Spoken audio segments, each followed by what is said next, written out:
রাজ্যের যে বর্তমান যে একটা স্বৈরাচার সরকার, দুকান কাটা যে লজ্জাহীন যে সরকার,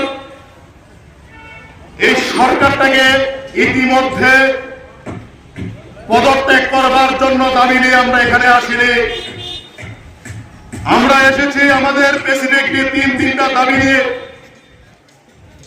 যে দাবিগুলি এই সময়ের মধ্যে ছাত্র ছাত্রীরা শিক্ষাঙ্গনে গেলে তাদের যে শিক্ষার যে মৌলিক অধিকার, শিক্ষা গ্রহণ করবার জন্য তাদের এই দাবিগুলি গুরুত্বপূর্ণ।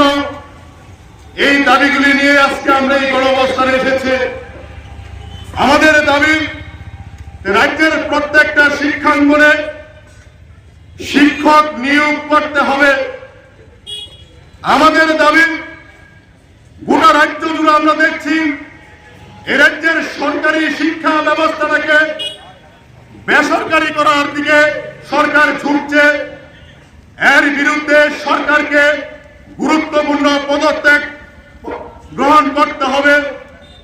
আমরা দাবি করছি যে গোটা রাজ্যের প্রত্যেকটা শিক্ষা অঙ্গনের ক্যাম্পাসগুলিতে আজকে এবিভিপি নামক বিজেপির কিছু পোশাক গুন্ডা ক্যাম্পাসগুলির মধ্যে যে স্বৈরাচার নামিয়ে এনেছে, এই স্বৈরাচারের বিরুদ্ধে ক্যাম্পাসগুলিকে সুরক্ষিত করবার জন্য আমরা সরকারের কাছে দাবি জানাচ্ছি।